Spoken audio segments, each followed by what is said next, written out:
Number 10. The Black Vortex. Created by the Celestial known as Godhead, the Black Vortex is a somewhat sentient mirror-like object that shows an individual what they would look like with their cosmic potential unleashed, and then after they say, "I submit to the Black Vortex," the individual is given that power.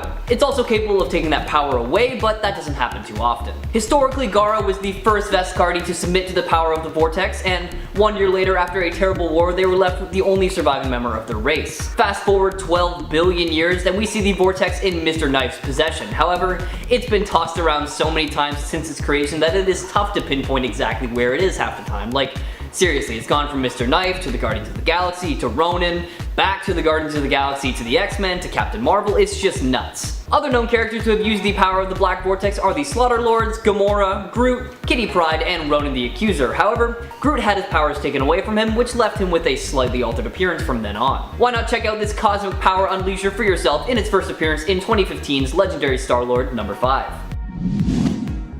Number 9. Darkhold. Years and years and years ago, the elder god known as Chthon decided to write down all of his evil works and spells so he could pass on his terrifying knowledge. Originally written on flesh, it was later transferred to stone and then to some indestructible parchment, and once it was bound together, it became known as the Darkhold, or Chthon Scrolls, or the Necronomicon. The book contains a vast array of powerful black magic spells, however very few can actually use them without losing their souls and becoming possessed by Chthon. These spells include, but are not limited to, accessing limbo, controlling the will of others, summoning Chthon himself, and the most famous spell, the Montesi Formula, that is meant to basically just destroy all vampires. Humans first found the Darkhold 100,000 years ago during the pre-cataclysmic era, and it has survived until the modern day, having been held by prominent characters such as the Darkholders, Zula, Mephisto, Morgan Le Fay, Baron Zemo, and Elsa Bloodstone. In the 21st century, we saw the Darkholders take interest in carnage because the prophecy stated that when the Red Slayer spills blood on sacred stone, he who sleeps shall wake, and what walked will walk once more. However,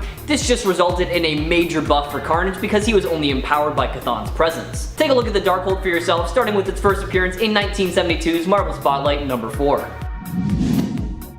Number 8. The Muramasa Blade. Muramasa was an immortal and legendary swordsman and smith from Japan and was the creator of two of the blades that played a large role in Wolverine's life, the Black Blade and the Muramasa Blade, which is the one that Logan wielded after he recovered his memories. This blade was crafted using a piece of Wolverine's soul and is capable of cutting through pretty much anything that stands in its way. I mean, heck, it sliced through one of Cyclops' optic beams. It also has the ability to greatly reduce the efficiency of any healing factor, which Wolverine learned firsthand after he saved a minor wound from it during a fight with Captain America that took days to heal. And he used this ability to his advantage when he went up against Sabretooth's clone and cut off his arm just before he decapitated him. The forging process of this took many years, but when Muramasa finally finished it and handed it over to Logan, he told Wolverine to wield it like an angry god, and that is exactly what he did because he used it against many enemies while in possession of it, like Nuke, Wildchild, and Sabretooth. After Wolverine's temporary death, the sword was hunted down by the Orphans of X and reforged into several bullets for them to use. Take a look at this legendary sword for yourself by checking out its first appearance in 2006's Wolverine Volume 3, number 40.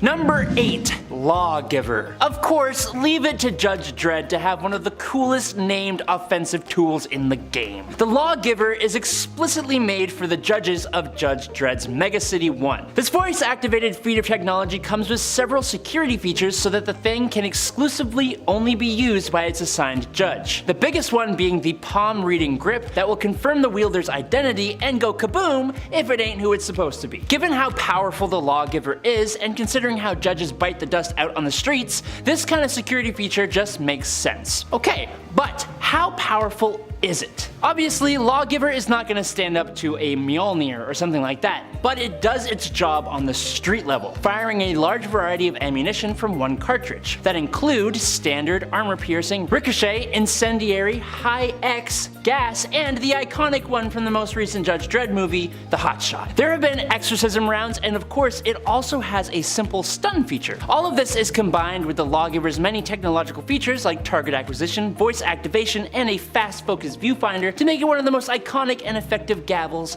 that the judge has ever had. And And friends, before we move on to our next spot on this list, if you love what we do here at Top 10 Nerd, why not show us you love us by clicking that subscribe button? Seriously, it really helps us out if you're not already subscribed. And if you are, thank you. Number 7. Black Blade. Probably one of the most deadly weapons around is the Muramasa blade, but there have actually been a few different versions of this blade over the years. The original, at least as far as I know, this is the original one, first appeared in the comics in Wolverine issue number 2 in 1988. This version of the blade was also known as the Black Blade. Created by Muramasa, a gifted but mad swordsmith using a little piece of his own soul. The sword was said to possess those who wielded it with Muramasa's madness, taking control of them. The sword was wielded here by Wolverine, who did fall under its influence almost immediately, and had to fight against it in order to avoid hurting his friends and his allies. It was implied at the end of the story featuring the Black Blade that Silver Samurai took the blade for himself, being able to wield it without it possessing him thanks to his strong sense of determination. However, I don't think we ever see it again after like the 3rd issue of Wolverine, so powerful but obscure. Also, for those that want to point out that yes, Wolverine is Patch at this point, so he's Wolverine to us, but in the comics he's Patch, and I do know that, so thumbs up. Number 6. Jarnbjorn. Thor's hammer Mjolnir may be the most classic and enduring of his melee tools, but while it was always destined to be his, there have been plenty of times where it was unavailable or Thor is just plain not worthy to wield it for some reason or another. Before Thor became worthy of picking up Mjolnir, he instead wielded the dwarven forged battle axe composed of Asgardian steel called Jarnbjorn. This axe was initially created for Runa, one of the original members of the Valkyrie, but after she mysteriously disappeared, it was stored in Asgard's armory and eventually taken up by Thor in the 9th century. Thor used Jarnbjorn to defeat enemies from all the 9 realms, including frost giants, trolls, and even dragons. In the 11th century, Thor ended up facing off against the celestial-powered mutant Apocalypse, and needing a way to defeat the guy, he blessed Jarnbjorn with his Asgardian blood, which made this axe powerful enough to actually damage the celestial armor that Apocalypse wears. Then came along Mjolnir to ruin everything. Jarnbjorn would be lost, then stolen by Baron Mordo, then by Kang the Conqueror, and then eventually by the Apocalypse twins, who used it to destroy a celestial gardener. Eventually it was returned to Asgard, once again wielded faithfully by Thor when he once again became unworthy. It's the perfect reliable backup for any Asgardian with a temperamental hammer. Number 5. Muramasa Blade. This is an instrument of death which can disrupt even the most powerful healing factors. As such, this is a weapon that is extremely powerful in terms of how it's wielded. It has been utilized by both heroes and by villains in the comics. While many have sought to use it against Wolverine, Wolverine himself has also used this blade. In fact, initially it was forged for him by Muramasa for him to use to get revenge on those who had hurt those close to him, chiefly inspired by the loss of his wife, Itsu.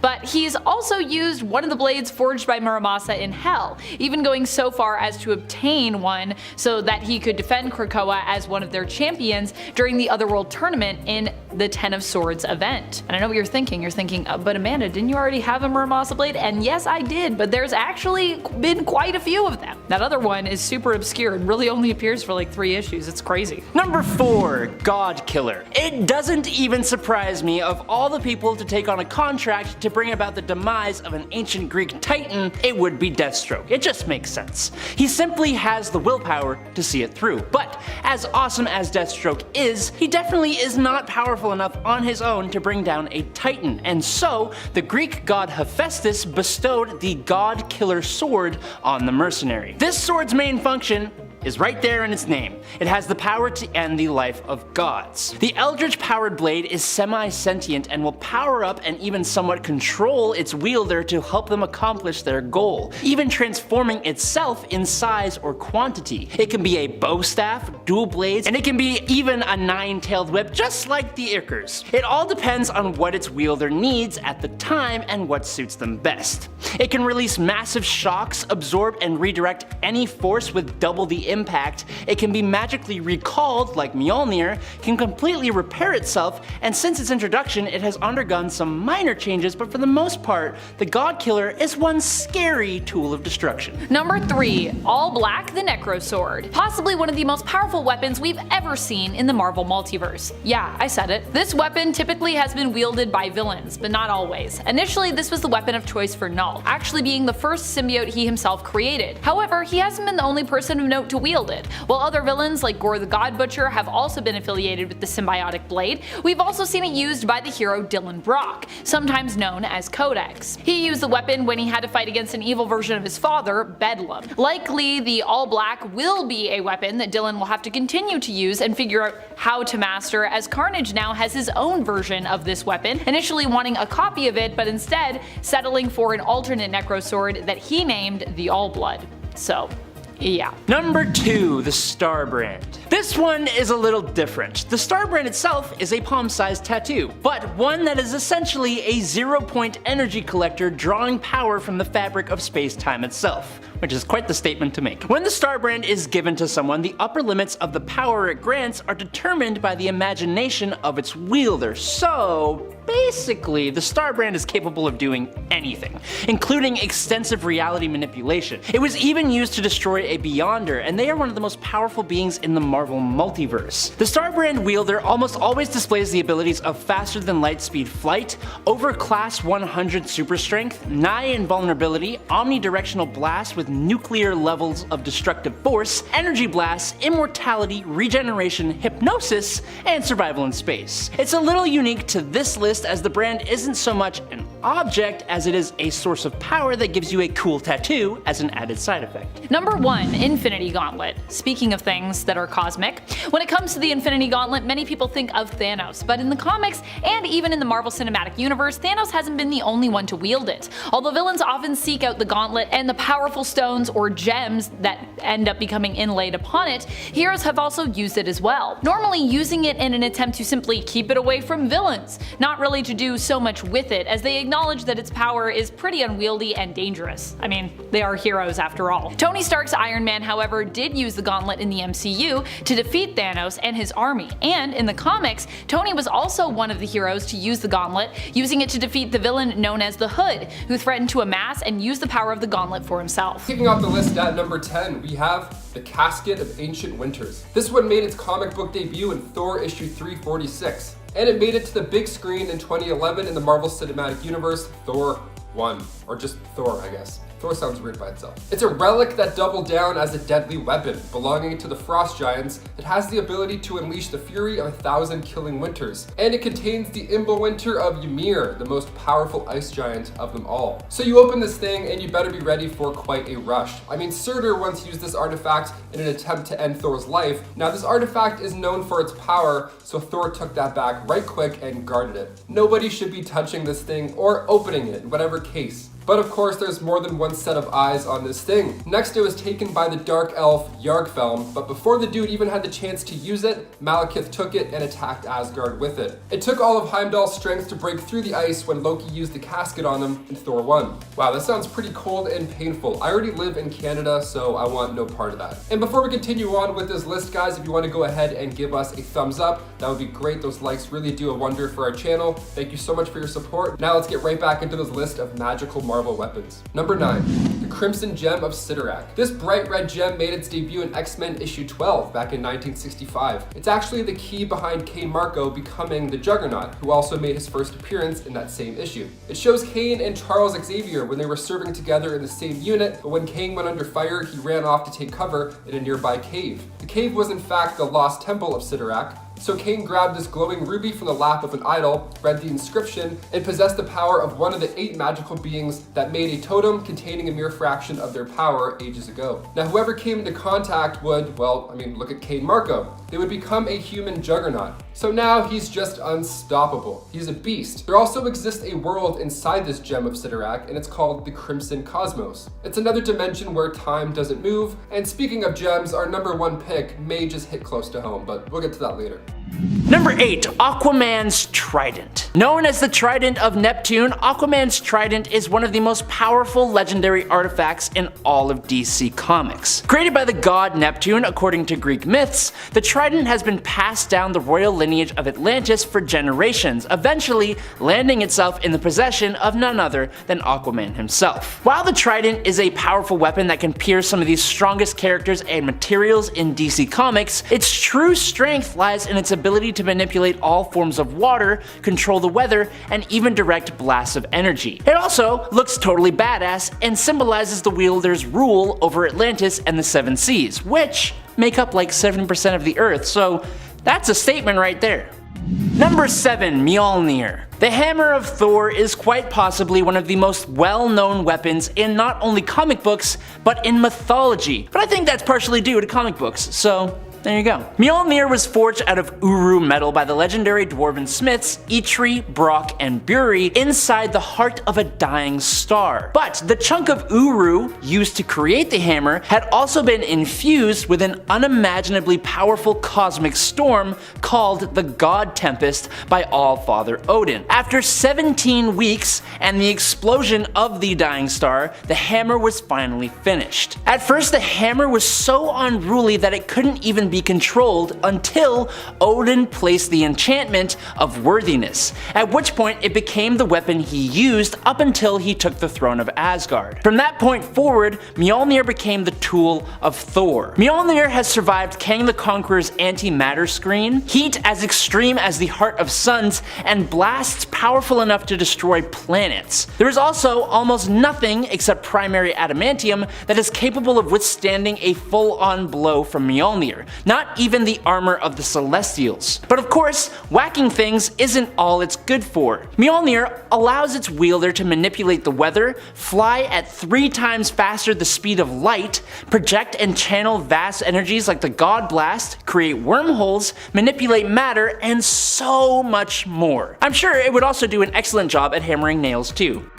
Number 6. Khaji-Da. This little unassuming blue scarab may not look intimidating, but this mystical alien artifact has the potential power to destroy entire planets. The Khaji-Da was created by an alien race known as the Reach, who were a race of planet conquerors before they came into conflict with the Green Lanterns. The Reach and the Green Lantern Corps drew up a treaty prohibiting the Reach from taking over any more worlds. So, instead, the Reach came up with the Scarabs, living weapons genetically engineered by the Reach and programmed to be obedient to them. The plan was to leave the Scarab and its database on an inhabited world, and when that planet reached a certain technological milestone, the Scarab would activate and bond to one of the native inhabitants, overriding their personality and making them a Reach infiltrator. Once one Scarab, Khaji-Da, made its way to Earth, and specifically ancient Egypt, the Scarab was imbued with mystical energy and came into the possession of the pharaoh at the time, who used its power to help his kingdom prosper. The Scarab was buried alongside the pharaoh, locked away until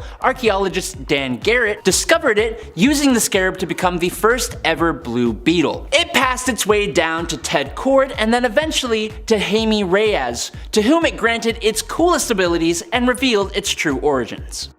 Number 5. The Destroyer Armor. To call the Destroyer a weapon seems like the most fitting title. It's technically more like a robot or a suit of armor that is inhabited by a spirit of a sentient being, which becomes overridden with the Destroyer's sole purpose of battle and destruction. Which is so fun, yay! The Destroyer is extremely powerful and was created out of an unknown metal by Odin himself that was even stronger than Uru metal and stored various gods' energies, making it a level of magical power that exceeds almost any technological suit ever. It was created by Odin specifically in order to battle the Celestials. Now while Thor wields Mjolnir, and it is nothing to scoff at, the Destroyer has pummeled Thor while he was holding his mallet so many freaking times. The Destroyer has been able to tank hits from Odin himself, and he made the thing. The only thing that's really destroyed the Destroyer are the immensely powerful blasts of the Celestials themselves. But anything below that should run for the hills if it sees the Destroyer coming, especially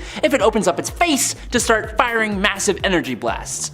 Number 4. Green Lantern's Ring. It's easy to overlook just how powerful the Green Lanterns can actually be because, there are just so many of them. We have seen swaths of Green Lanterns wiped out before, with their rings flying around to go and find new bearers. But at that same time, we have seen some certain Green Lanterns use their rings to create kryptonite, top-notch massive space stations, a military force of Marines made out of pure energy, and even an entire city and all the people who used to live in it. The huge fluctuation in capability is because the Green Lantern power ring is limited only by its bearer's willpower and creativity, meaning that there essentially isn't really a limit to what can be done if it's put in the right hands. Some individuals have even broken their ring's programming and gone outside the bounds of the Guardian's rules, like when a dark multiverse version of Batman gained the Green Lantern ring and broke its programming with his willpower and connection to the darkness. He used the ring to take the lives of the entire Green Lantern Corps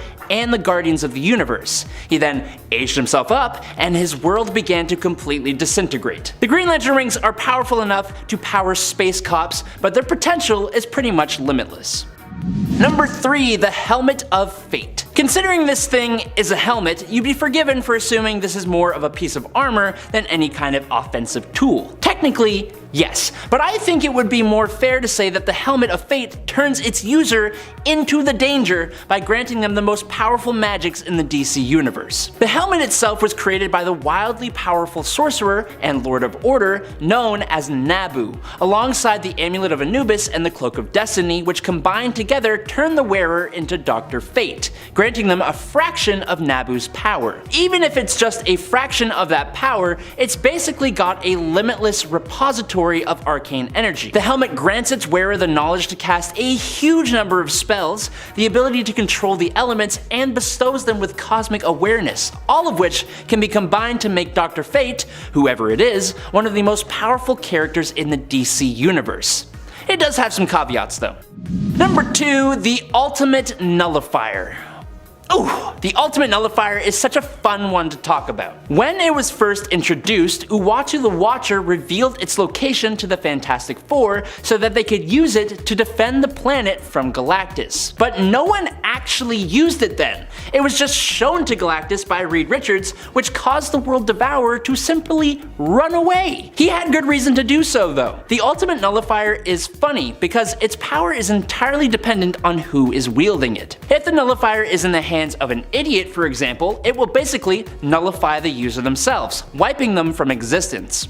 However, in the hands of someone like Reed Richards or Galactus, who it technically belongs to, the nullifier can completely erase and rewrite entire timelines from start to end, or even entire multiverses. It was used against the cosmic entity Abraxas, for example, to wipe him completely from existence as if he never existed in the first place. The first time it was ever used, the Ultimate Nullifier destroyed an entire alien empire and 9/10 of the entire universe. So yeah, it's pretty damn powerful. And finally, in at number 1, it's the Miracle Machine. This one was a new discovery for me, and that's kind of ridiculous considering how crazy powerful it actually is, and how it was kind of instrumental in one of DC's crisis events. Essentially, the Miracle Machine first came around in the year 2960, when it was given to the Legion of Superheroes. The machine itself is an advancement of the willpower technology created by the Guardians of the Universe, and can very literally turn thoughts into reality. This made it incredibly dangerous because, I mean, I don't know if you know, but people kinda suck and have some pretty depraved thoughts from time to time. The machine has only been used a handful of times because honestly, if it was used all the time, there would either be absolutely no comic book stories because it would be the answer to every conflict, or it would cause the destruction of literally everything. It was ultimately locked in a block of inertron in the Legion's vault and used most famously by Superman during the final crisis to stop Darkseid and Superboy Prime when Clark was sent to the future. Number 10, the Golden Onks, or the Golden Onk. It's kind of just one Ankh, really. The Ankh that Mark first used shows up in The Fist of Khonshu, his second series from 1985, which ended up being a 6-issue miniseries. Here Mark Spector is attempting to settle down using the money of his millionaire Stephen Grant persona, finally seeming to find happiness with his love Marlene, when he is called back into action by Khonshu. Mark follows the call and is led to a tomb which holds within it priests of Khonshu and gifts, weapons, that he might use to outfit himself once more. One of these weapons is the Ankh, which is described as the golden Ankh, a sign of eternal life that will glow whenever Mark is near or in mortal danger in order to warn him. The item has also been used as a bludgeon by Mark and is expected to be fairly weighty, especially because it seems to be made of solid gold, so that'd be pretty heavy. Number 9. Crescent Moons. These are some of the most iconic weapons that Moon Knight wields in modern day. We also see him use them in the Disney Plus series where they are part of his suit, a pretty cool feature. I love when weapons are like part of the suit, like with Bloodsport and his costume design in James Gunn's The Suicide Squad. Oh, so awesome. Moon Knight for his part has crescent moon shaped darts, which he uses like ninja stars or shurikens, throwing them and dealing stabby damage when he hits something. Ouch. He also has used them before like little kind of daggers, even going so far in the 2006 series to carve off his nemesis Raoul Bushman's face. Ugh. This was also around the time when it was suggested in the comics that Moon Knight had perhaps been marking his victims with little crescent moons by carving them into people's foreheads with his crescent moon darts. Number 8. Wand of Watum. The magical artifact created by none other than Watum. There are said to be 6 of them scattered across the dimensions, each bearing the same name and same powers. Each wand is controlled by the mere thoughts of its user, primarily for enhancing, multiplying, gathering, focusing, and redirecting mystical energies. They can be used to block mystical attacks and use the energy absorbed to either heal the wielder, unleash a damaging blast, or erect a defensive barrier. They can also be used to control the elements, open portals to other dimensions, and allow the wielder to scry any person, place, or thing they're familiar with. In the modern age, the wands have been wielded by Doctor Strange, Tony Stark, Yondu, and Victor Von Doom, all using them to either fix or eliminate depending on their alignment, you know? The Wand of Watum also appeared in the MCU in Doctor Strange, where Wong uses it during the final fight in Hong Kong. Check it out for yourself in its first appearance in 1965's Amazing Spider-Man Annual Number 2, or why not just rewatch Doctor Strange to see it in action on the big screen. Number 7. Universal Weapon. Currently owned and used by Ronan the Accuser, the Universal Weapon is the signature weapon used by the Publican forces to enforce Kree laws. The Universal Weapon is capable of many things, such as energy blasts, force fields, flight, and is even able to change the structure of whatever it strikes on a molecular level. Now, it's made of an extremely hard material and contains a fail-safe measure that shocks any unauthorized users. Ronan himself is very proud that he owns one of these weapons, saying that even this one single weapon I hold, it has the potential to create and destroy all physical matter, as I may will it. The scientist Janet Stein was able to build herself a version of the Universal Weapon as well, but it was designed with a big flaw, a common error in engineering that allowed a non-user to interfere with his logic tree, basically meaning that anyone could use it or anyone could mess with it, which Reed Richards exploited in a fight against the Steins. Take a look at the Universal Weapon for yourself in its first appearance in 1967's Fantastic Four, number 65. Number 6. Magic Soul Sword. The Soul Sword was created by Ilyana Rasputina during the period in which she was trapped in a limbo dimension ruled by Belasco. She magically caused her own life force energy to manifest before her, and once this happened, she cast her hand into the Eldritch energy and drew from it the Soul Sword, a rather simple looking blade at first. However, it began to develop intricate designs and forms the more Ilyana used it, also becoming more powerful with each use. You can use it as a physical weapon if you want, but its main use is to disrupt magical spells and beings, usually permanently. It was accompanied by armor covering magic left shoulder, chest, and arm as well. Control of the Soul Sword seems to guarantee mastery over Limbo, but its full power could only be accessed by magic herself. Its full arsenal of powers includes the ability to strike mainly the supernatural and ethereal, spell breaking and countering, armor and weapon summoning, and augmentation magic. Other known users of the Soul Sword are Kitty Pryde, Colossus, and Nightcrawler, with a few others thrown in there too. However, like I said, no one can access the full capabilities of it other than Magic herself. Check out the sword for yourself, starting with its first appearance in 1983's Uncanny X-Men number 171. Number 5. The Crimson Gem of Cytorak. Many millennia ago, the Octessants, the 8 mighty beings of magical power, found themselves arguing about who was the strongest. Attempting to end the debate, they made a wager that would be known as the Wager of Octessants, where they each put a fragment of their impressive power into a totem and established that the first mortal to come into contact with each being's respective item would turn into an exemplar and become the living embodiment of that power. Cytorak created his gem, but he cheated in the wager. He opted to make avatars before the wager went underway, and his avatar was none other than Cain Marko. Transforming into the Juggernaut, Cain Marko became one of the strongest villains on Earth. However, the gem However, the gem works for anyone who touches it, turning an individual into an unstoppable force. Yet for all the power someone acquires when they become the Juggernaut, it's only a fraction of Cytorak's might. That might sound like a bit of a letdown, but it has been stated that if used differently, the tiny bit of power that the gem bequeaths is enough to control the fabric of the universe. Still, with that tiny fraction of power, Juggernaut is basically indestructible, with the only thing that's really able to harm him being psychic or telepathic powers. Check out this gem for yourself in its first appearance in 1965's X-Men number 12.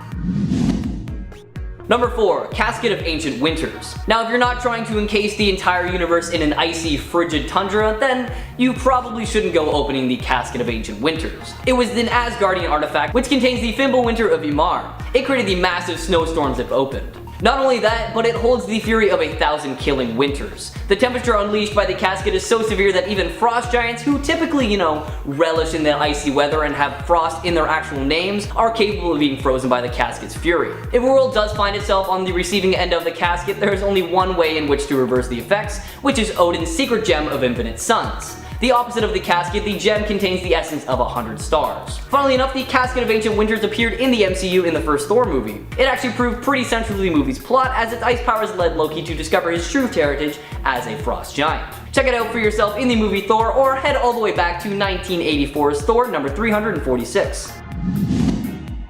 Number 3. The Star Brand. The asteroid bearing the power of the Star Brand was called to Earth 66 million years ago before the present day, with the impact causing a mass extinction that wiped out the majority of life on the planet, including the dinosaurs. The Star Brand then transferred itself to a lasting T-Rex, which used its power to defend the planet from those who would threaten it. It did take a little bit, but the T-Rex eventually perished and a mystical oasis called the Garden grew over its resting place. 65 million years later, the garden was destroyed when the Star Brand claimed the prehistoric human Vin as its second host. Eventually, the hero Quasar came to the new universe while lost in a trek through alternate realities. Ken Connell had passed the brand onto a US Air Force pilot who Quasar found and convinced to give him the brand. He used his power to return to Earth 616, but he accidentally brought Earth 148,611 with him. Skip ahead a tiny bit, and after a conflict between warring factions vying for control of the brand, the Living Tribunal declared the brand to be a threat to the Universal Order. He then sealed that Earth off behind an impenetrable barrier so that the brand could never interact with the rest of the universe. This is a power that you should definitely check out for yourself, because not seeing in action doesn't do it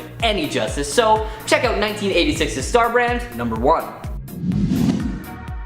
Number 2, the Ultimate Nullifier. One of the most powerful weapons in comic books, the Ultimate Nullifier's abilities are terrifying. Its power is so great that in the right circumstances, whoever used the Ultimate Nullifier could take on Thanos, even if the Mad Titan was wielding the Infinity Gauntlet. Such a battle would likely destroy all reality, but hey, a win is a win, right? So what makes the Ultimate Nullifier so frightening? Well, it can actually eliminate anything from existence, and I mean literally anything. It can destroy anyone or even destroy something abstract like multiple timelines. The only prerequisite is that the user has to have sufficient intellect and willpower to use it. If the user's will is not strong enough, they'll be destroyed along with their intended target and probably the rest of the universe. When Galactus first appeared to devour the Earth, the Watcher broke his oath of non-interference and assisted the Fantastic Four by providing them with the Nullifier's location. The Fantastic Four then hunted down the tiny device, and Reed Richards then used it to scare Galactus away from the planet. Interestingly enough, there might actually be 2 Ultimate Nullifiers in existence, as the one held by Titus is remarked as being assembled in accordance with the information deciphered from a Regillian recorder, and it's referred to as an Ultimate Nullifier instead of the Ultimate Nullifier. Check out this ultimate weapon for yourself in its first appearance in 1966's Fantastic Four, number 50. Number 1, the Heart of the Universe. While the Infinity Gauntlet and its gems might give the wielder control over space, time, power, etc., even the fabled glove is no match for the Heart of the Universe. An object of literally infinite proportions, anyone who manages to possess it will in turn become the supreme being of the Marvel Universe. This means that they'll become even mightier than beings like the One Above All, who is literally God, and the Fulcrum. Created by Marvel's supreme being in an effort to correct an original imbalance in the fundamental nature of the Marvel Universe, there's really nothing in the entire Marvel Universe that even comes close to its power. Now, aside from an alternate Thanos, the only individuals who find the Heart of the Universe was an alien race called the Celestial Order, who wanted to use the Heart's power to enforce their will on creation. Of course, it didn't pan out for the Celestial Order, but that hasn't stopped 1 or 2 folks from trying to harness the Heart's amazing power. While we have not seen the object in the mainstream Marvel Universe, there have been hints that it's out there somewhere just waiting to be found. Check out the Heart of the Universe for yourself in its first appearance in 2003's Marvel Universe The End, Number 2. Kicking off the list at number 10 today is Cap's shield. Though used primarily for defense, the offensive capacity of Captain America's shield is a lot more diverse than most other shields in comic books. Thanks to the aerodynamic nature of the shield, it can be thrown like a disc with shockingly accurate results. It helps that the shield is made from what is sometimes called proto-adamantium, which is a combination of both adamantium and vibranium bonded together through an undiscovered process to create what is arguably the most durable metal in Marvel Comics. Thor, who we know owns one of the most impressive hammers in all of home hardware, has talked about the shield, saying that, quote, "there is none other like it in all the worlds." Now, having said that, unlike other comic book weapons like Mjolnir, Captain America's shield isn't magically enhanced and it does not possess any kind of enchantments. All of its strength and usefulness is simply a byproduct of both its unique material that can absorb vast amounts of kinetic energy and the fact that the man who runs around wielding it is a near perfect super soldier. Number 9. Ichors. Ichors is one of Angela's 2 main weapons. While not powerful enough to take one of our top spots, obviously, it and Angela are still pretty cool, and we don't really talk enough about Angela on this channel. So I'm including her and one of her 2 main weapons here. Potentially one of her 3 main weapons if we count her ribbons, actually. Angela, for those who are unfamiliar, initially started out as a character in Spawn, created by Neil Gaiman. Todd McFarlane claimed he owned the rights to Angela through Spawn, but Neil begged to differ as her creator. After a battle in the courts, Gaiman was awarded her rights and ended up selling his character to Marvel. In Marvel Comics, she was revealed to be the secret angelic sister of Thor. But just because she is an angel doesn't mean that she's not also a badass. Angela is also a powerful warrior, and one of the weapons she often uses is Ichors. Ichors is a blade made out of liquid metal, and as such it can change shape and be turned into just about any kind of bladed weapon imaginable. It can also be split into 2 separate weapons and has also been used as a whip before as well. Talk about versatility. Number 7. Tactagon. Classified as an Omega level weapon, the Tactagon is a gauntlet-like weapon that bonds to its host. Disconnected from its original host in a battle many years ago, the Tactagon fell to Earth, landing in San Francisco, and found Violet Lightner, who it attached itself to and granted her immense power. Able to transform into the perfect weapon needed to defeat an opponent, and able to immediately figure out an opponent's weakness, the Tactagon helped her become the hero known as Armory, and this gave her the power needed to defeat Ultimo. Violet was stripped of the Tactagon not too long after because she couldn't control the power and accidentally killed MVP during training. And the next host actually ended up becoming a clone of MVP known as KIA. This also didn't last long because KIA couldn't really control the power either, and the more he fought against it, the more it held on to him. Thankfully, the Tactagon was eventually removed from his body, and Tony Stark took it away to a secret location so that it could cause no more damage. Making its first appearance in 2007's Avengers The Initiative #1, check out this alien weapon for yourself and let me know your thoughts on it. Number 6. The Mandarin's 10 Rings. Remaker, Influence, Spin, Spectrum, Nightbringer, Daemonic, Incandescence, Lightning, Zero, and the Liar, aka the 10 rings created by the McLuhan technology that found their way to Earth via the McLuhan explorer Axon Carr. The Mandarin discovered the alien in his ship and became obsessed with the rings, so much so that he killed Carr and just took them for himself. Each ring contains the soul of a long-dead legendary cosmic warrior trapped in a phantasmal state, and they grant the wielder some pretty crazy powers. The Remaker allows the Mandarin to manipulate the atomic and molecular structures of matter. The Influence allows the Mandarin to generate and project various beams of concussive force. The Spin causes the air to move about at a high speed in a vortex. The Spectral allows the Mandarin to project a beam of energy capable of destroying the bonds between the atoms and molecules. The Nightbringer allows him to create an area of darkness using dark energy. The Daemonic allows him to generate and manipulate various forms of electromagnetic energy. The Incandescence ring allows the Mandarin to project blasts of infrared to produce flame or ignite combustible materials. The Lightning ring allows the Mandarin to project blasts of electrical energy. Zero allows him to project waves of intense cold and ice, and the Liar magnifies the Mandarin's psionic energies, allowing him to mentally manipulate the thoughts and actions of others. Upon putting all the rings on at once, the Mandarin was flooded with thoughts of reviving the Cosmic Warriors, and many years later he actually attempted to do so. However, he never actually succeeded, and then, after his death, the rings were placed under S.H.I.E.L.'s watchful eye. Check out these rings for yourself in 1964's Tales of Suspense #50. Number 5. The Odin Sword. This is a bit of a broad term considering that there are actually 3 swords that go by this name, so let's spend a little bit of time on each, shall we? The first is the Oversword of Asgard, a giant sword that if ever unsheathed means the end of the world was at hand. Over the years, several enemies of Asgard attempted to draw the Odin sword to destroy Asgard, including Mangog, and Odin actually used the sword as a weapon for the destroyer armor after it absorbed the souls of all of Asgard. Despite its immense power though, it was actually ineffective against all of the Celestials, which was proven when Thor threw it against Arishem, the judge's chest, and it did absolutely nothing. The second Odin sword was Ragnarok, aka the end of all things, the sword given to Thor during the Serpent's War, which Odin stated to be the only weapon capable of defeating Kull. The third and final one isn't actually an officially confirmed Odin sword, but it is assumed to be one. It appeared in the World Eater storyline where Thor used the giant sword to cut through space and time of the World Tree. Check out these crazy powerful swords for yourself, starting with the first appearance of them in 1965's Journey into the Mystery. Number 4. Necro Swords. The Necro Swords are bladed weapons, obviously, that are formed out of the living abyss, though they usually manifest as a separate object as opposed to covering a portion of the wielder's body like most of the symbiotes do. It's not super clear if all symbiotes can take on the form of a Necro Sword or if there are specific guidelines they have to meet. There are a few versions of these terrifying blades out there. The strongest and scariest in my opinion is the all-black Necro Sword, a massive double-headed sword capable of cleaving through the stars that was created by Null from the first symbiote All Black. This Necro Sword was also wielded by Gore the God Butcher after he witnessed a fight between Null and another god, and he used it to travel the universe, killing any and every god he could find. Other non-godly beings have been able to manifest Necro Swords, as Malekith, Conan the Barbarian, and Eddie Brock have all created their own as well. The Necro Sword has even made its way into the MCU, as Hela in Thor Ragnarok was able to conjure many Necro Swords in her battle with Thor. While you're reading the comics from now on, why not keep an eye out for some other Necro Sword appearances? Number 3. Cosmic Cube. Another weapon classified as an Omega class weapon, the Cosmic Cube is an item that can control matter and energy, answering to the will of the sentient beings that use them. They require practice to be used properly, but a skillful user can alter all reality to answer to its thoughts, granting anything that they desire. In order to create a Cosmic Cube, the person must first generate a force field to open a rift to another dimension that's inhabited by the Beyonders, allowing the extra dimensional energy to filter through the rift. When entering the Earth's dimension, the energies end up being held in some sort of matrix, and the force itself is what shapes the matrix into a perfect cube and provides the cube with its almost unlimited power.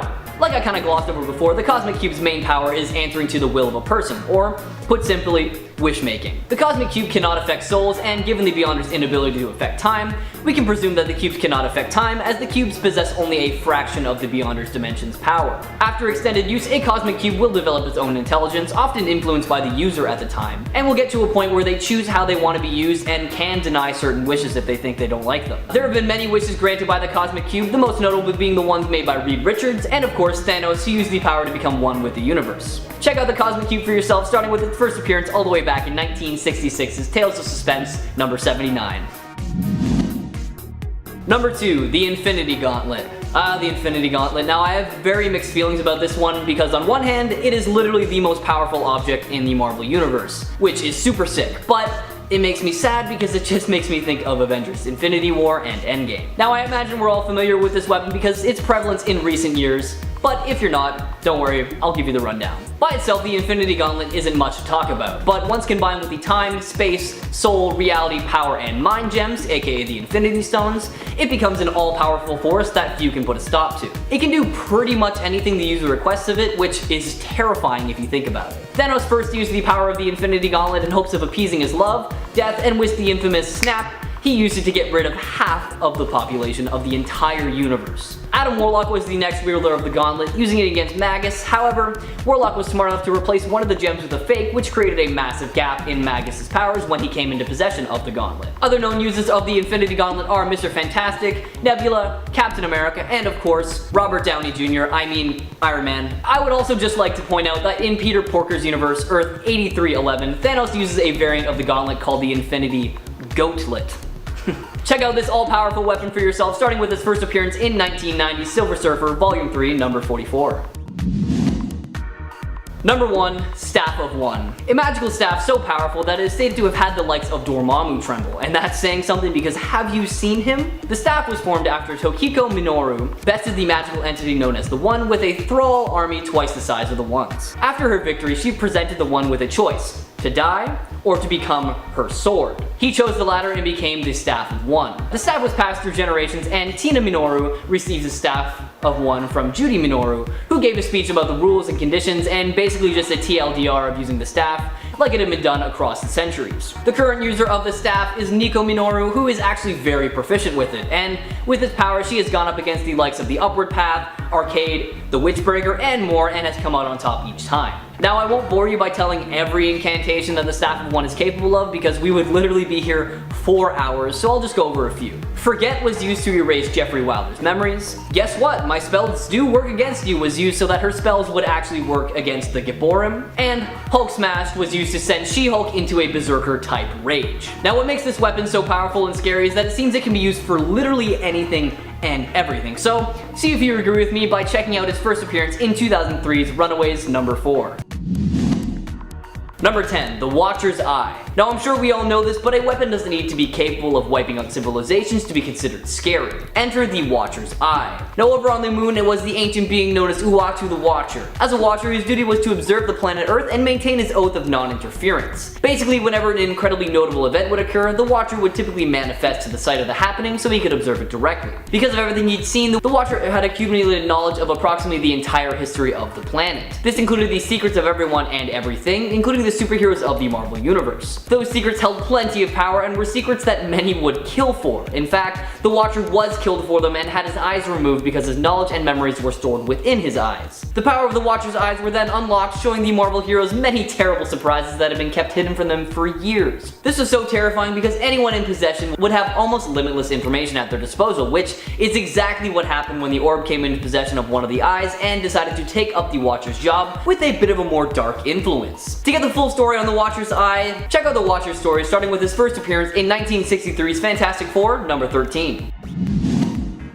Number 9, the Phoenix Gun. Created by Beast, the Phoenix Gun is honestly exactly what it sounds like. It is a Phoenix Force powered gun. Now what is the Phoenix Force, you ask? Well, the Phoenix Force is one of the oldest known cosmic entities around, representing life that had not been born yet, as well as the forces of creation and destruction. The Phoenix Force is an immortal, indestructible, and immutable manifestation of the prime universal force of life. It is the nexus of all psionic energy, which does, has, and will ever exist in all realities of the Omniverse. Now it is perhaps the most powerful cosmic energy in all of the Marvel Universe. Its raw strength has been known to wipe out entire solar systems and is responsible for the mass genocide of a countless number of planets. Now imagine all of that power and energy packed into a single bullet. That is exactly what this gun is and what it does, thanks to the Phoenix Bullet. This gun was almost wielded by Spider-Man just before he was knocked out by Wolverine, who thought that he would be better suited to shoot it, mostly because he knew that the sheer power of the Phoenix Gun would erase the existence of whoever used it. Now this entire story arc deserves a read, so check out The Astonishing Spider-Man and Wolverine by Jason Aaron. Number 8, Mjolnir. The Hammer of Thor is quite possibly one of the most well-known weapons in not only comic books, but in mythology. But I think that's partially due to comic books. Mjolnir was forged out of Uru metal by the legendary dwarven smiths Eitri, Brock, and Buri inside the heart of a dying star. But the chunk of Uru used to create the hammer had also been infused with an unimaginably powerful cosmic storm called the God Tempest by Allfather Odin himself. After about 17 weeks and the explosion of the dying star, the hammer was finally finished. At first, the hammer was so unruly that it couldn't be controlled until Odin placed the enchantment of worthiness upon it, at which point it became the weapon he used up until he took the throne of Asgard. From that point forward, Mjolnir became the tool of Thor. Mjolnir had survived Kang the Conqueror's antimatter screen, heat as extreme as the heart of the sun, and blasts powerful enough to destroy planets. There is also almost nothing except primary adamantium, which is really rare, that is capable of withstanding a full-on blow from Mjolnir.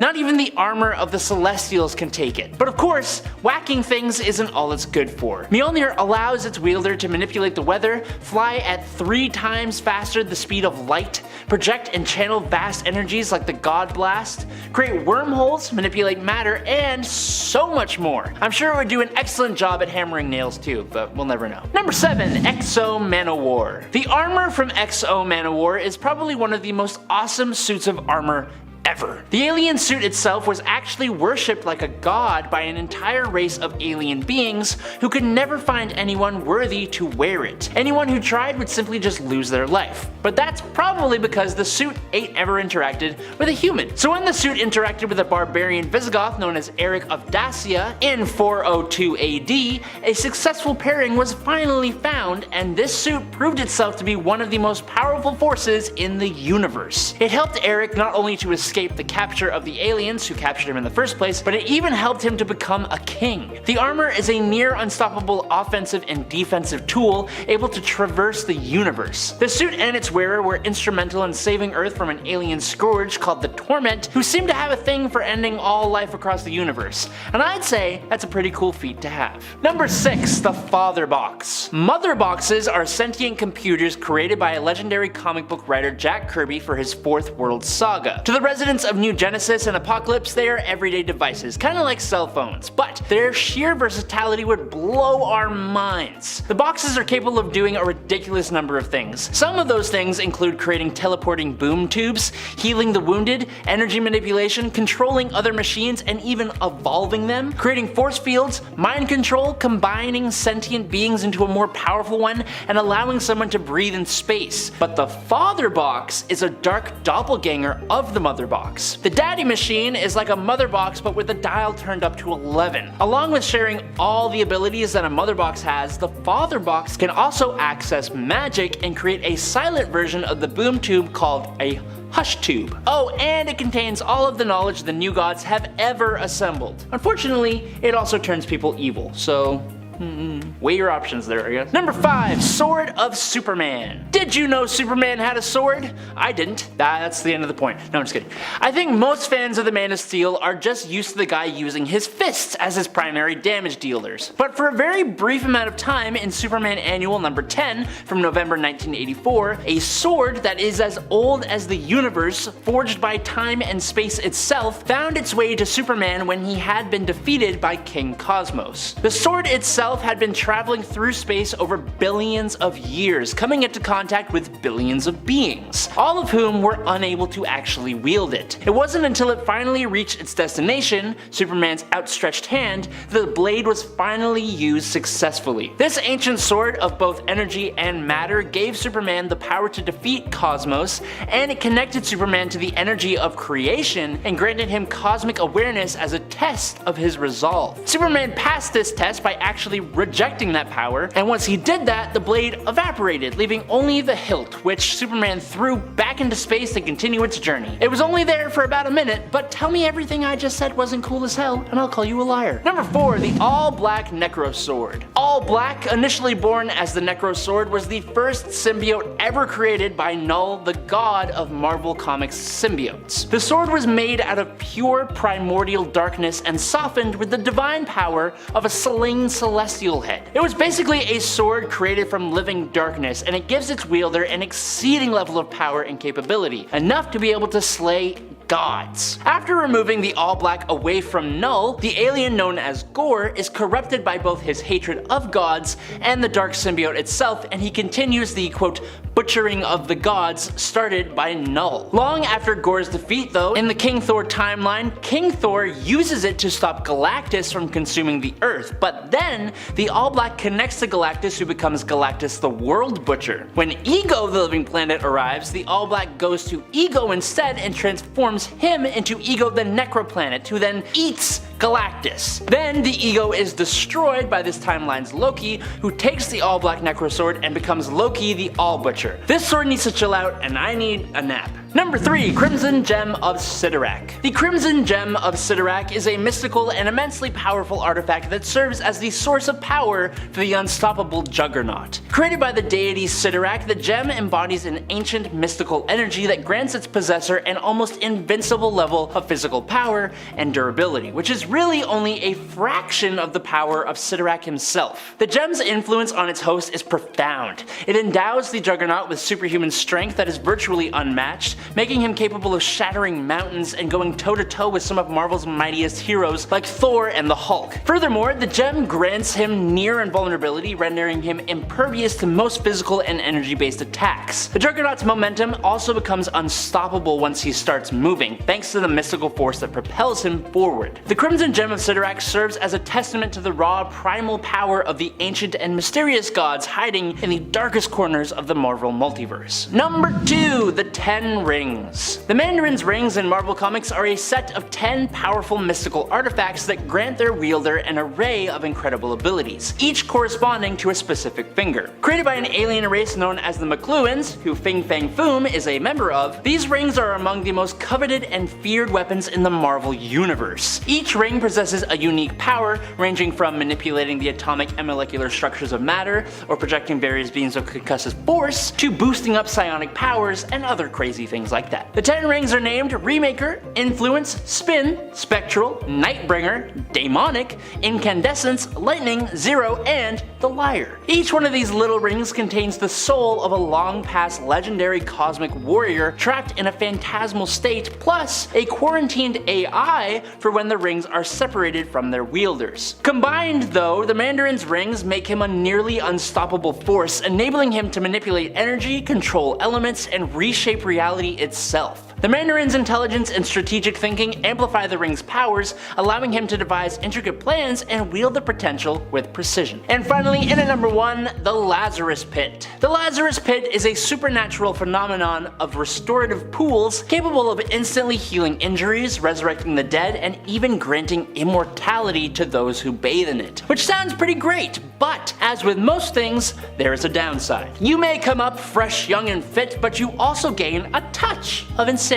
Those who use the Lazarus Pit temporarily endure a quote Lazarus fever, causing them to break out into an uncontrollable rage, and over enough time, the pit can even corrupt a person's very soul. So yeah, some good and some definite bad. The first Lazarus Pit was accidentally discovered by Ra's al Ghul while searching for a cure for a quickly passing prince. Although the Lazarus Pit saved the prince's life, it also drove him mad and caused him to take the life of Ra's al Ghul's wife, Sora. This incident led to a series of cruel circumstances for Ra's al Ghul, eventually turning him into the feared Demon's Head. After that, for several centuries, the Lazarus Pits were used by Ra's to prolong his life. The substance that fills each pit is a chemical blend of unknown composition, seemingly originating from somewhere within the Earth's crust. For an unknown reason though, it bubbles to the surface only at certain key points around the globe, typically at the junction of ley lines. Whatever that means. Kicking off the list at number 10 is the Adamantium Claws. I think we are honestly starting off this list with both the most simple, yet the most totally awesome tool of destruction on this list. The character of Wolverine is one of the most popular and iconic characters of the X-Men, and a big part of that, aside from his personality and healing factor, are his 6 retractable foot-long bone claws, 3 in each arm,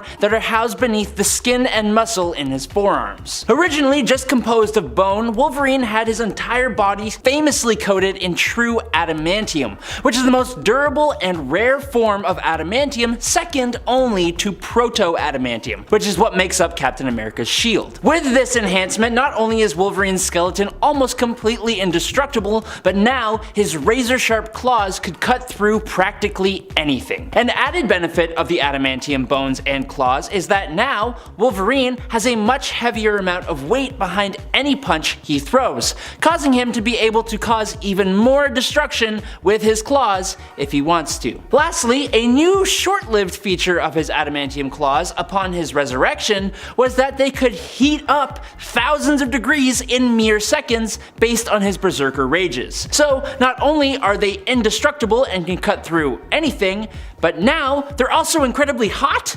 I don't know why it was necessary, but it was awesome.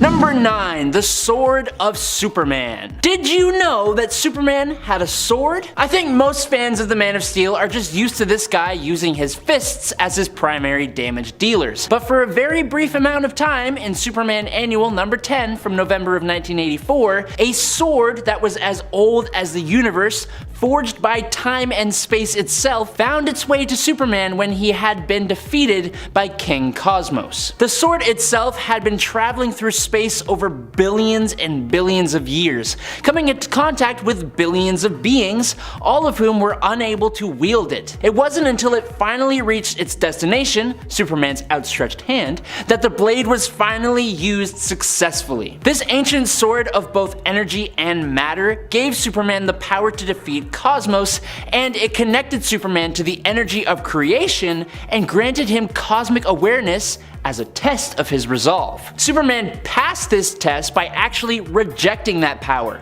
and once he did that, the blade evaporated, leaving only the hilt, which Superman then threw back into space to continue its journey. It was only there for a minute, but tell me everything I just said wasn't cool as hell, and I'll call you a liar. This sword is awesome.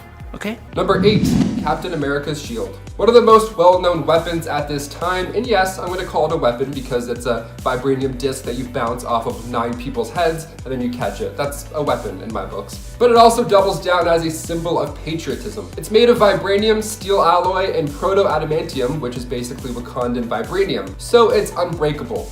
Most of the time. It first appeared in Captain America Comics issue 2, and it was created by Dr. Myron McLean. He was asked by the government to make an impenetrable substance for tanks. Now this was during World War II, so it made sense. So he tried to make this alloy as strong as adamantine, which was the same material that made up Hercules' golden mace. Now eventually it became a disc, and eventually it became a shield that Captain America was given in issue 255. The shield was passed down to Sam from Steve at the end of Avengers Endgame, and now we're seeing the length that some will go for that disc. Number 7, all black. The Necrosword. The first symbiote was manifested from the shadow of the evil deity Null, and brought together using the power of a celestial, a sword made of living darkness. In King in Black Return of the Valkyrie issue 2, All Black became tethered to the corpse of a celestial's body, the head became the mining city Nowhere, and the body was turned into the world of the dead. So this dark afterlife, a home for all the souls that the Necrosword has taken. Just a Tim Burton hotel of scariness. So when Gore bonded with the All Black, he lived for over 3,000 years.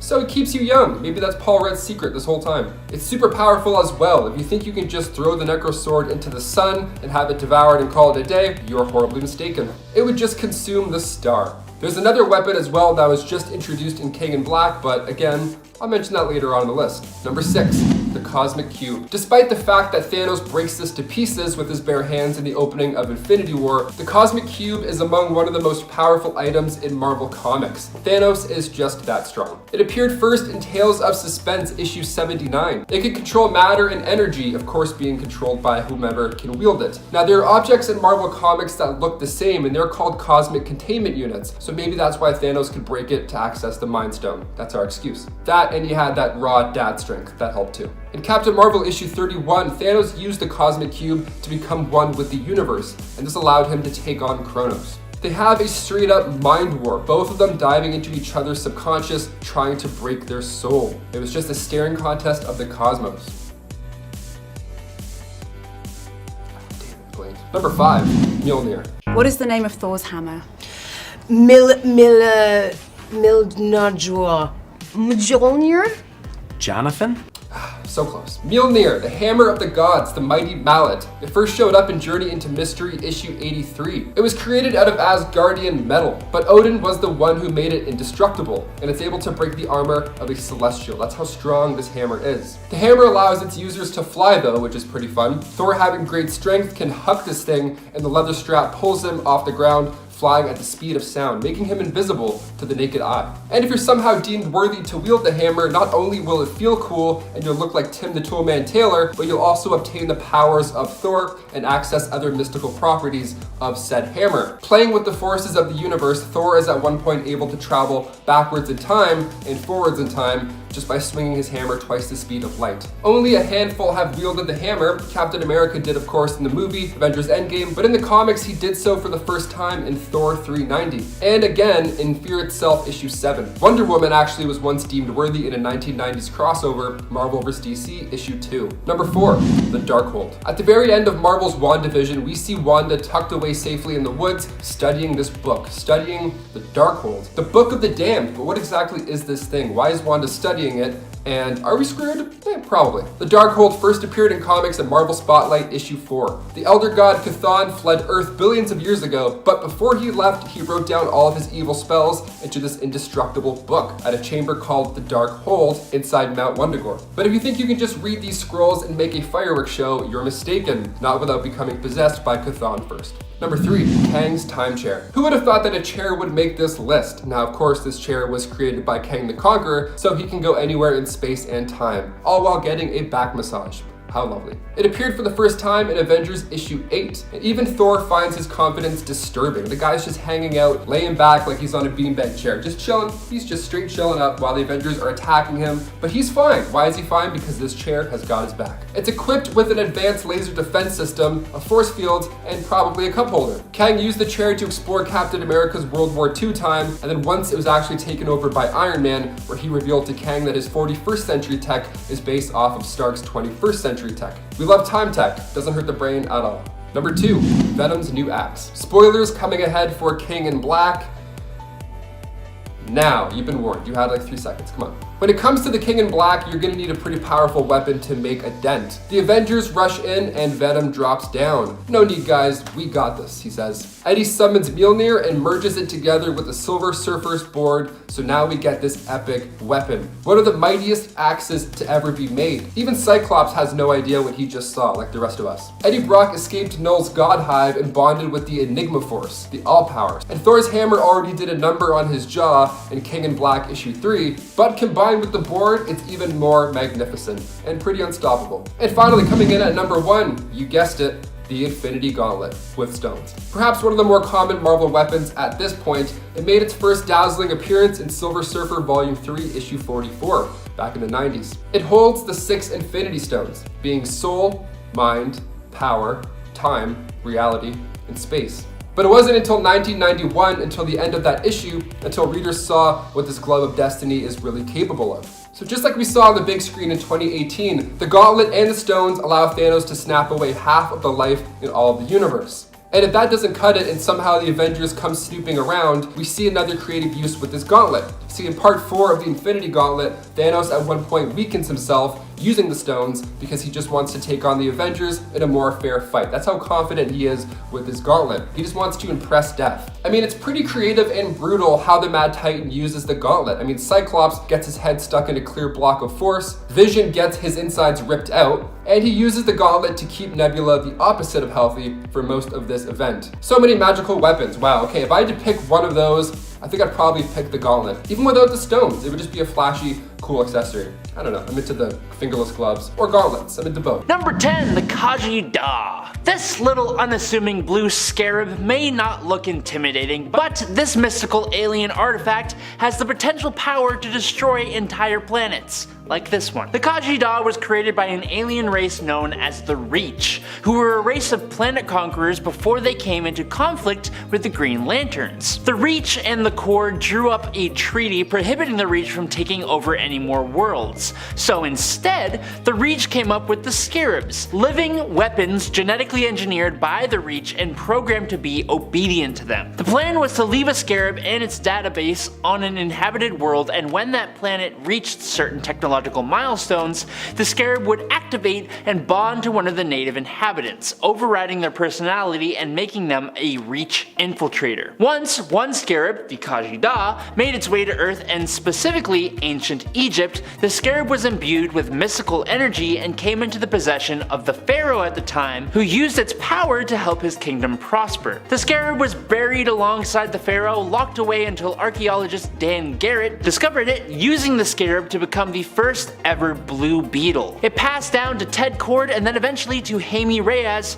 to whom it granted its coolest abilities and revealed its true origins. Number 9, the Helmet of Fate. Considering this thing is a helmet, you'd be forgiven for assuming that it's just a piece of armor. Technically, yes, but I think it would be more fair to say that the Helmet of Fate turns its user into the danger by granting them the most powerful magics in the entire DC universe. The helmet itself was created by the wildly powerful sorcerer and Lord of Order known as Nabu, alongside the Amulet of Anubis and the Cloak of Destiny. Combined together, these three things turn the wearer into Dr. Fate, granting them a fraction of Nabu's power. Even if it's just a fraction function though, it's basically got a limitless repository of arcane energy. It grants its wearer the knowledge to cast a huge number of spells, the ability to control the elements, and bestows them with cosmic awareness, all of which can be combined to make Dr. Fate, whoever it is, one of the most powerful characters in the DC universe. It does have some caveats though, but we won't talk about that because that's not interesting. Number 8. Truncheon. This is the weapon that is super iconic and that I honestly expect to see show up somewhere in the show. I mean, I think it kind of already has shown up actually,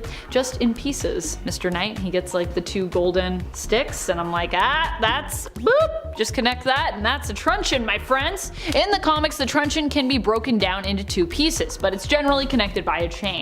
It can be used as a bow staff or even a grappling hook as well. It's basically a blunt force weapon that became iconic due to it being Moon Knight's preferred weapon for quite a while. One he always had on him and always used. The truncheon can be used as a projectile as well for a ranged attack, or it can be held onto and used for a melee attack instead. You can also kind of use it like nunchucks, so it's a lot of uses for the truncheon. Truncheon is just cool and it's versatile, which I like. Number 7. Suit. In the Disney Plus series, it almost seems that Moon Knight's moon-based boosted abilities and powers are tied to his suit form. He can summon the suit in the show to increase his durability and possibly his strength and speed. At least, Mart can as Moon Knight. Steven in his Mr. Knight form looks like he still seems to be struggling a bit figuring it out. Even in the comics, Moon Knight's suit has been seen as a weapon before and definitely as armor. At one point it was made with Kevlar before being made with the ultra rare adamantium, probably at a time when everybody had adamantium in the comics even though it's super rare, so it doesn't really make a lot of sense. And previous to his time with the West Coast Avengers, he even had a version of the suit made with carbonadium, which Mark believed was more flexible but just as durable as adamantium. Mark's suit has also been known to have various different gadgets as well as comms built into it. Number 6. Helicopter. Moon Knight has also been known to come with his own helicopter as well, and sometimes someone else's helicopter. Back in the day, he had comms built into his suit that allowed him to call on his friend Frenchie, aka Jean-Paul Duchamp, who would often answer the call by showing up in a helicopter to aid Moon Knight. Moon Knight also has a giant mooncopter all his own that can also act as a weapon when Moon Knight does wild stuff like crashing into buildings so that he can hit and terrify enemies with it, like he did with Taskmaster in issue number 5 of the 2006 Moon Knight series. He's literally like, I see you and I'm just gonna crash through this building. It also of course looks kinda like a crescent moon because this is Moon Knight we're talking about and everything has to be a moon with Moon Knight. It has to be a Moon Knight or it has to be some like cool Egyptian thing. Number 5. Scarab drones. You might know about the golden scarab from the Disney Plus Moon Knight series, which Amit and Khonshu are fighting over, and which kinda resembles the Moon Knight scarab darts, which were once a thing back in the 80s when it came to Moon Knight's gear. But did you know about the scarab drones? They are completely separate from the golden scarab everyone is fighting over in the show. Instead, the scarab drones were used by Mr. Knight in the Warren Ellis and Declan Shalvey Moon Knight series. Here, they serve a few different purposes, being used to hunt down and literally crush enemies, as well as transport the hero around. Both Moon Knight and Mr. Knight use the drones, which appear to have many different types of settings and modes for combat and stealth. Number 4. Crescent launcher pistols. As it sounds, these pistols are unique in the sense that they launch crescent darts. The same crescent darts that we've seen Moon Knight use as weapons in their own right, like ninja stars, also known as shurikens. I didn't mention before, but it should also be noted that these crescent moon darts are generally said to be made of adamantium, like Moon Knight's suit has also been in the past. So they pack quite a punch if they hit you and can cut through a lot of things that a regular shuriken probably wouldn't be able to, especially if they were being fired out of a gun, because that means they're going real fast. However, the pistols that he wields are not usually used to fire darts like razor sharp adamantium bullets, but instead are more of grappling pistols, which allow Moon Knight to stop his enemies in their tracks by tripping them up or pinning them down. So there's darts coming out, but it's not really about like firing them through people or anything like that. For the most part, Moon Knight tries to not kill people, though he does really mess them up. Number 3. Crescent dart launchers. This is actually an upgrade that was implemented to Moon Knight's suit by his friend and ally, Frenchie. Frenchie doesn't seem to appear in the Moon Knight Disney Plus streaming series, but was a longtime friend of Mark's in the comics. At least he hasn't appeared yet, as of episode 2, which is where we're at currently with that series at the time of me recording this video, so he may have shown up by the time this goes up, I don't know. Could have happened. The Crescent Dart launchers were built into Moon Knight's gauntlets and allowed him to shoot out the darts with a cool chut chut chut sound effect, also implying to me in the comics that he was able to fire them with some force and quite fast. So yeah, remember when I was like, he doesn't fire these out of a gun, he does fire them out of gauntlets and they're like chut chut chut, so yikes. Number 2, Mjolnir. That's right, Moon Knight even at one point wielded Mjolnir. No, he didn't get to wield it because he was worthy, but was actually able to use his power as Khonshu's avatar to manipulate the hammer without needing to be worthy, because it was a super moon. So he had super heightened moon-based powers. This was explained in the Age of Khonshu story by the fact that Mark can actually control and manipulate moon rocks, which are part of his jurisdiction as being, a part of the whole moon thing. And Mjolnir is made out of Uru, which it turns out is basically from one of the oldest moons in all existence. So Uru is just really ancient moon rocks. He also didn't just take and use Mjolnir, but used it to severely beat up Thor, which was pretty nuts when you consider just how powerful Thor is. I mean, he's god tier. But Moon Knight proved in that battle that being in league with the Egyptian god Khonshu can make you just as powerful, if not even more powerful, than a Norse god like Thor. As long as you also have, a super moon going on. You do need a lot of moon power for it, I imagine. Number 1, Divine Ankhs. These are the Ankhs we saw Moon Knight use more recently in the Avengers comic Age of Khonshu story arc. They appear to be different from the Ankhs that Mark originally used in the comics, at least that's the way I've seen it. I don't know, some people seem to imply that they're the same ones, but they look different to me. These ones seem to have been made by Khonshu for this specific mission, where Mark uses them to drain the Avengers of their power in order to boost himself so that he can use their power and artifacts / weapons to defeat Mephisto, which is the quest that Khonshu has Moon Knight undertake. They succeed, but it is then revealed that Khonshu now plans on turning Earth into his own Egyptian underworld, now that Mephisto is defeated. And so Moon Knight must team up with the Avengers to defeat Khonshu in a surprising twist. Moon Knight no longer has all the power and weapons of the Avengers, but at one point he did, and it was all thanks to these divine Ankhs of his. Although I suppose if you saw them as being the golden Ankh or the golden Ankhs, then you could just say it's because of the supermoon maybe and they gain more abilities, but I don't know, I still think they're separate Ankhs. 2 sets of Ankhs, if you will.